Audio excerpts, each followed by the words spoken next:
बिस्मिल्लाहिर्रहमानिर्रहीम। पाकिस्तान और दुनिया भर से देखने और सुनने वालों को फैज़ान भट्ट का सलाम। नाज़रीन, सबसे पहले अगर हम बात करें गर्मी की, तो गर्मी तो कुदरत की तरफ से पड़ रही है, लेकिन उसके बाद जो लोड शेडिंग का सिलसिला है वो मुसलसल यहाँ पर जारी हमें दिखाई दे रहा है। पूरे मुल्क के अंदर लोड शेडिंग का सिलसिला, गैर एलानिया लोड शेडिंग का सिलसिला, और वोल्टेज की काफ़ी प्रॉब्लम यहाँ पर आ रही है। वोल्टेज की वजह से कई लोगों के घरों का जो कीमती सामान है वो भी जल रहा है, वो ख़राब हो रहा है। तो इसके ऊपर जो लेस्को काम है, वापडा काम है, उसके ऊपर इन्हें भी देखना चाहिए कि अगर कहीं पर तारों का मसला है, कहीं पर अगर कुछ पुरानी तारें हैं उसको नया कर दिया जाए, थोड़े से खर्चे के लिए लोगों के नुकसान ना किए जाएं।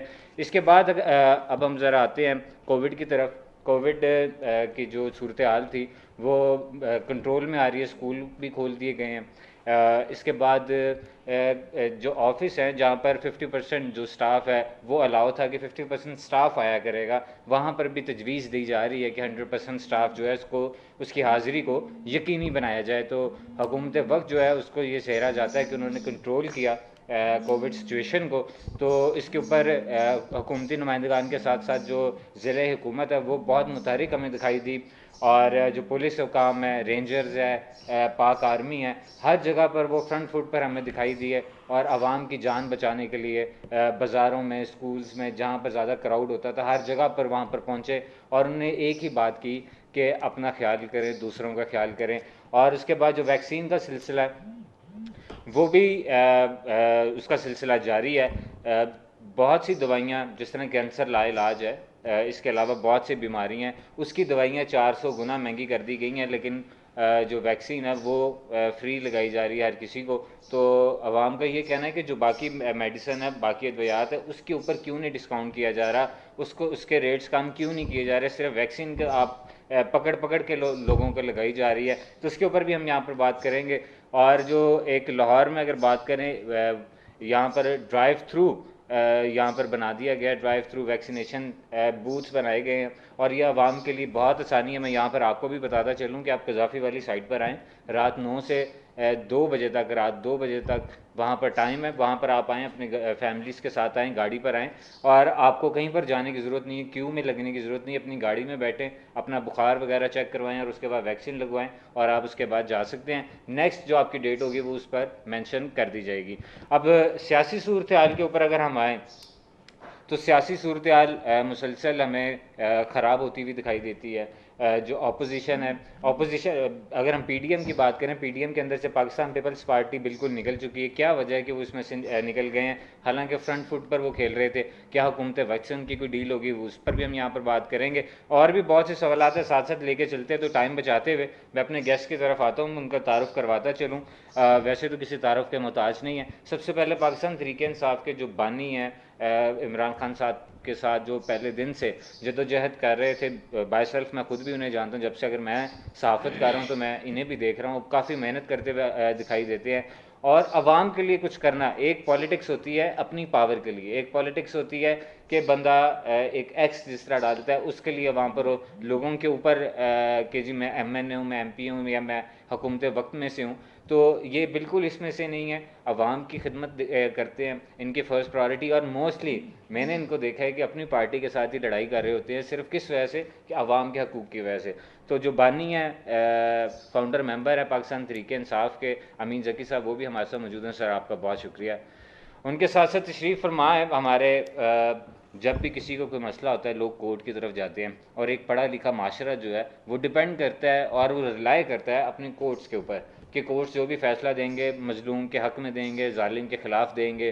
तो उनको जो रिप्रेजेंट इस वक्त यंग लॉयर्स में से अगर किसी को हम देखा जाए, और पढ़े लिखे में से देखा जाए, और काफ़ी जो फेमस इस वक्त हैं, इनका जो चैम्बर है इरफान याद बाजवा साहब का, जो इस वक्त इलेक्शन जीते पंजाब बार काउंसिल का, तो इस वक्त हमारे साथ हाफिज़ इसरारुल हक साहब भी मौजूद हैं। सर, आपका भी बहुत शुक्रिया। तो सबसे पहले हम ज़की साहब, सर आपकी तरफ आते हैं। पहले तो बहुत शुक्रिया कि आपने टाइम दिया। सर, उसके बाद आपको मुबारक हो कि कोविड सिचुएशन आप लोगों ने बहुत कंट्रोल की, बहुत इसके ऊपर काम किया, और अब अल्हम्दुलिल्लाह काफ़ी मुश्किलात के बाद आवाम ने भी मुश्किलात काटी। उसके बाद अब स्कूल भी खुल रहे हैं, कॉलेजेस खुल रहे हैं, उसके बाद मार्केट्स खुल रही हैं, और दफातर के अंदर 100% स्टाफ की जो हाज़िरी है वो यकीनी बनाने की तजवीज़ दी जा रही है। तो इस पर आपको सर बहुत मुबारक हो।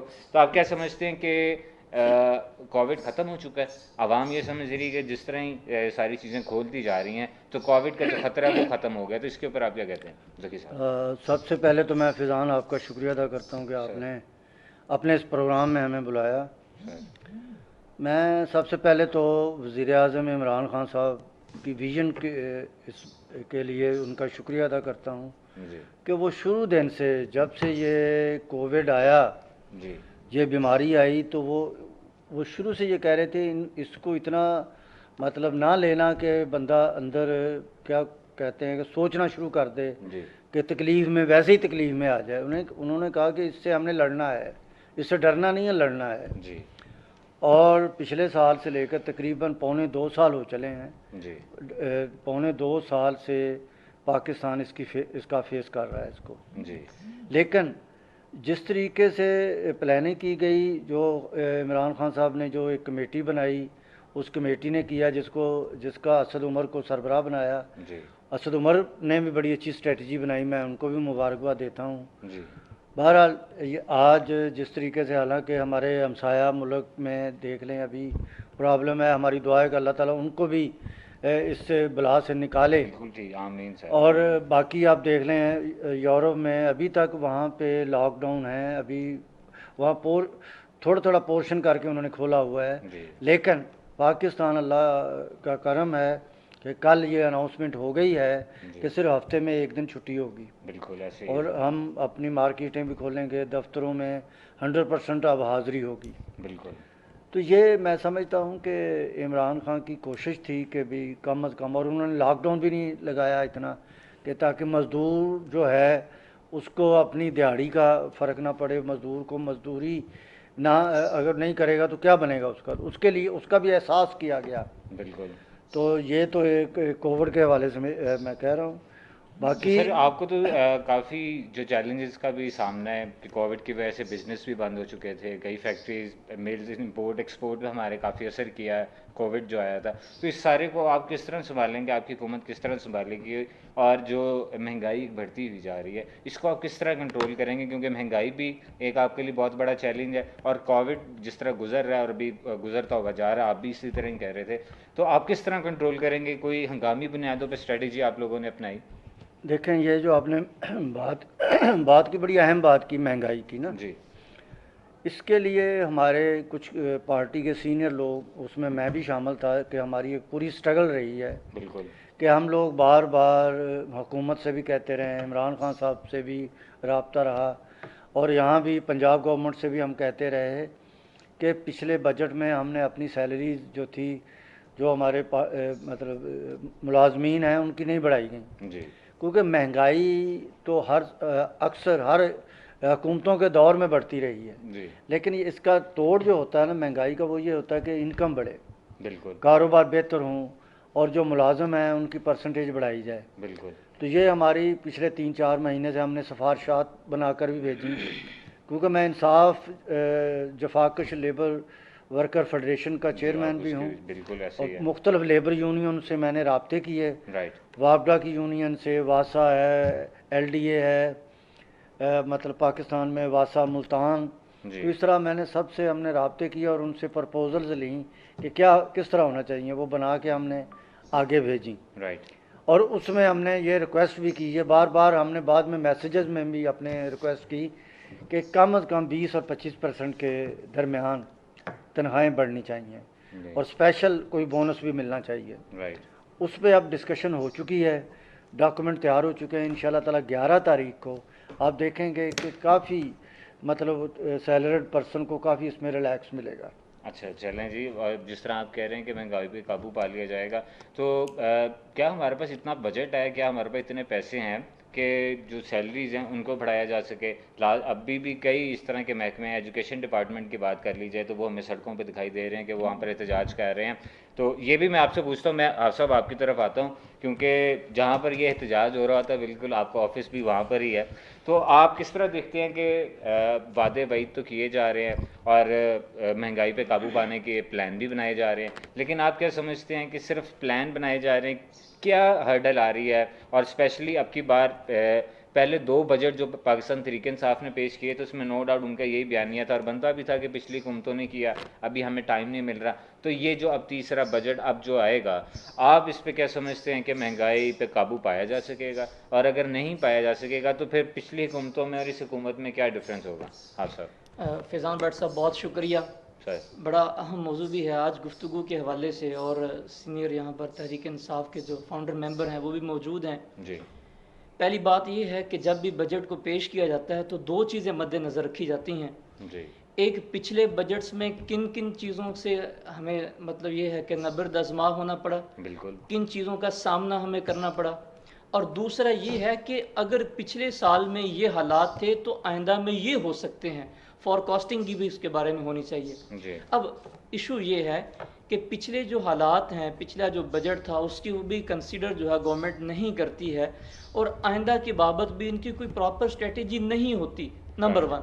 नंबर 2 पे जितनी भी काबीना मौजूद है, जितने भी यहाँ पर मेंबरान मौजूद हैं, MNAs और MPAs की बात करें, जब भी बजट की बारी आती है तो सिर्फ़ और सिर्फ उनका एक ही मकसद होता है कि हम लोगों ने क्रिटिसाइज़ करना है, हम लोगों ने इसको नॉर्मल वे के अंदर लेना है, हमने काम करने नहीं देना, अपनी जो बेहतरीन आराज़ हैं उससे हम लोगों ने मुस्तफ़ीद नहीं करना। ये शुरू से वतीरा रहा है। राइट। मौजूदा दौर की अगर हम सूरत हाल देखें तो मौजूदा दौर के अंदर भी यही है कि जब इस तरह की पॉलिसीज़ बनाई जाती हैं, बजट को पेश करने की बाबत जो हिकमत अमली बनाई जाती है, तो ये सारे के सारे मसाइल का सामना करना पड़ता है। अब इससे भी आगे चलते हैं। जी।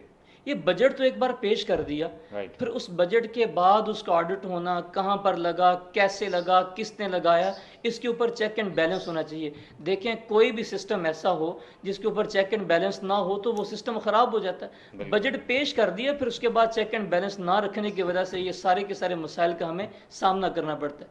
मैं ये कहता हूँ कि मौजूदा गवर्नमेंट जो है इसने बेहतर अंदाज से, गो के वेरी फर्स्ट डे से हम लोग देख लें, 2020 के आप लोग देखें, पहले तो जो एहतजाज थे वो तो हो ही रहे थे।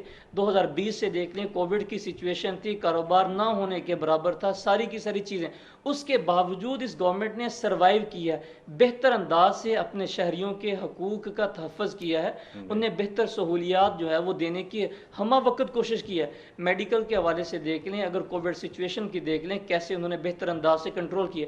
मैं ये कहता हूँ कि खान साहब को देखना चाहिए अपने आस पास में कि कौन से लोग हैं जो कि मुखलिस हैं, पार्टी के साथ मुखलिस हैं और इस मुल्क के वफादार हैं, इस मुल्क के साथ मुखलिस हैं।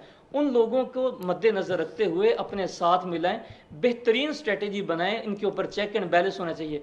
फोर्सेस बनाने से काम नहीं चलेगा बट सर, टाइगर फोर्सेस बनी, इसके अलावा बेशुमार जो फोर्सेस बनाते हैं, इनसे काम नहीं बनेगा, बल्कि इनके ऊपर चेक एंड बैलेंस होना चाहिए, प्रॉपर एक टीम हो। लेकिन वही टीम जो पहले लोगों के साथ मौजूद थी, अब वो अगर इनका हिस्सा रहेगी, आने वाले सालों में फिर अगली हुकूमत का वो हिस्सा रहेगी, तो इस तरह से काम नहीं चलेंगे। तो खान साहब की इस चीज़ के ऊपर जो ना वो कंसिडरेशन देनी पड़ेगी, उसके बाद ये मामला बेहतर हो जाएंगे। बिल्कुल आप ठीक कह रहे हैं। मैं जगह सर दोबारा आपकी तरफ आता हूँ। टाइगर फोर्स की अगर बात की जाए, आप साहब ने बड़ी अच्छी बात की।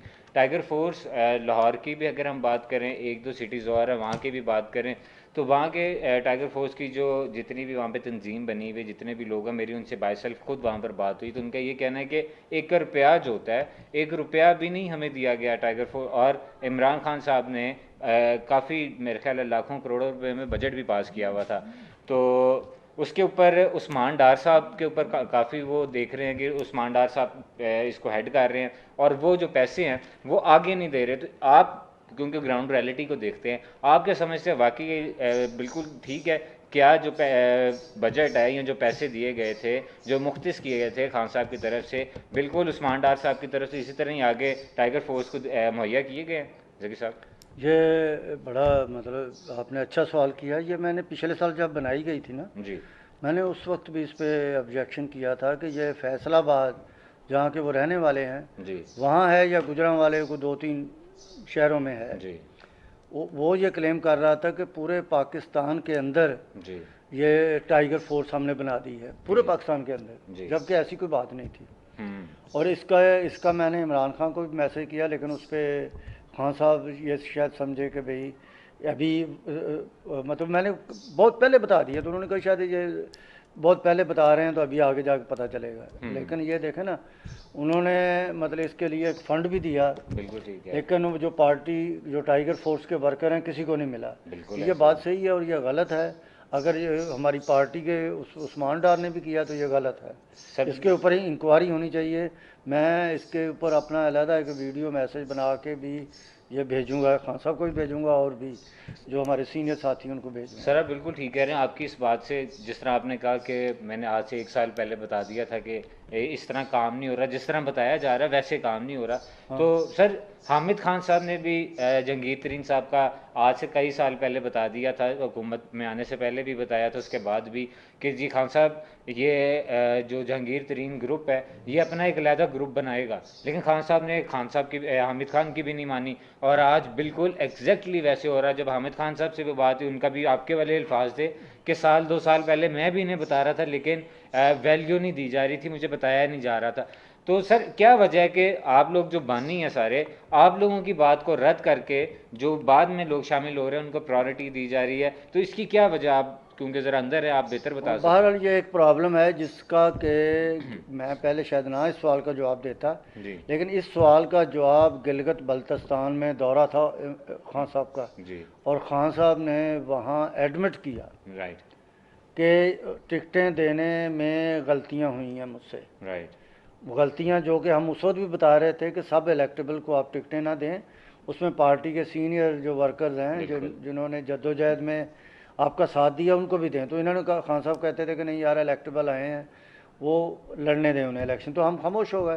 बिल्कुल लेकिन आज खान साहब को उस गलती का एहसास हो रहा है। राइट हामिद खान ने भी पिन पॉइंट किया था, अब जहांगीर तरीन अपना ग्रुप बनाकर सामने खड़े हो गए हैं। बिल्कुल ऐसे ही है। हालांकि उनकी जो इंक्वायरी हो रही है उसमें उनकी करप्शन निकलती है या नहीं जी वो बात की बात है, लेकिन उनको छेड़ा गया है तो उसी वक्त ही वो अपना लेके सारा वो लश्कर लेके सामने आके खड़े हो गए। बिल्कुल आप ठीक तो है। ये गलत बात है। पर पार्टी के अंदर हमारा देखो, हमने इतनी जद्दोजहद की, अगर हम कहीं कोई ऐसे ख़ास महकमे में या कोई ऐसी महकमों के अंदर या हमें कोई टिकटें नहीं मिली तो हम तो नहीं ग्रुप बना के सामने खड़े हो गए। ये आपकी बहुत बड़ापन है ये आपका, कि आप इस तरह बिल्कुल नहीं इस खड़े तरह हो। इन्हें नहीं चाहिए था जिस तरह ये उनका नज़ीर चौहान है, मतलब अपनी अपनी वो रिकॉर्डिंग कर रहा है, कभी किसी पे इल्ज़ाम लगा रहा है, कभी क्या कर रहा है, इस तरह बाकी भी। और जहांगीर तरीन तो बल्कि वैसे किसी पे इल्ज़ाम नहीं लगा रहा है, वो तो ये रिक्वेस्ट कर रहे हैं कि मुझे इंसाफ चाहिए। सर आप बिल्कुल ठीक कह रहे हैं। वो इंसाफ मांग रहे हैं बस। सर वही बात है ना, एक तरीन इदारों के शिकंजे में फंसे हैं और दूसरे तरीन आपने इदारों के ऊपर ला के बिठा दी। इसके ऊपर भी हम यहाँ पर बात करेंगे। नाज़रीन यहाँ पर एक शॉर्ट ब्रेक लेते हैं, ब्रेक लेने के बाद वापस आके यही इंफॉर्मेटिव गुफ्तगू का सिलसिला जारी रखेंगे। Please take a short break.